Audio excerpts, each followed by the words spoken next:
At bigla kami nag-crave ng popcorn. Hello mga ka-siblings! At ngayon po kami po ay nagluluto ng aking anak ng popcorn.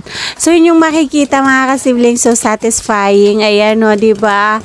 Nagpuputukan na ang ating mga popcorn. At kanina po pala habang ako'y namamalengke at nakita ko bigla ang popcorn, naalala ko, what if kaya magluto ako ng popcorn? At maya-maya naman kasi pag mga ganitong oras, alas 10 ng gabi, ang aking anak ay humihingi ng pambili ng chicherya. So ayun, para makaiwas sa chicherya mga ka-siblings, ayan, nagluto na lang po ako ng popcorn. So ayun, may pasalita pa talaga dyan si Ate Tricia nyo. Magbo-voice over lang din naman ako. O diba?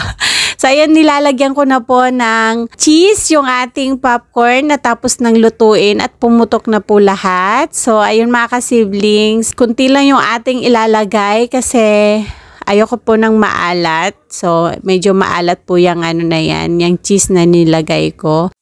Kapag mga ganitong oras kasi po mga ka-siblings, kami po ay busy sa mga kanya-kanyang gadget.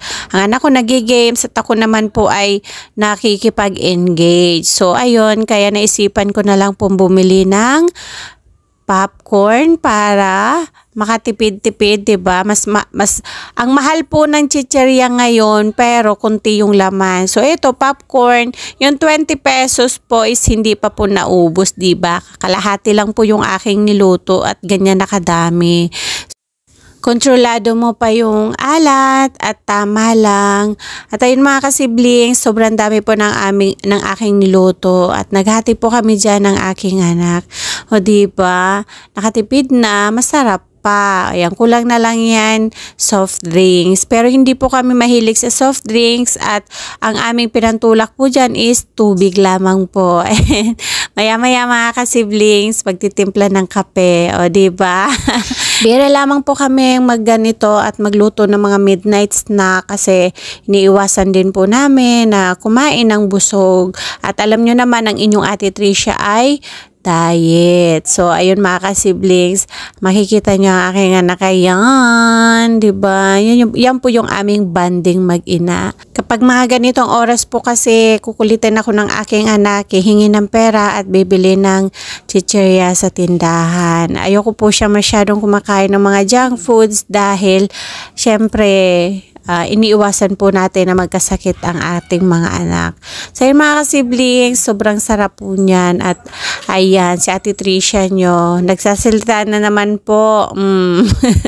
Binibida na naman ang kanyang niluto. Popcorn. Ginawa ko palang popcorn.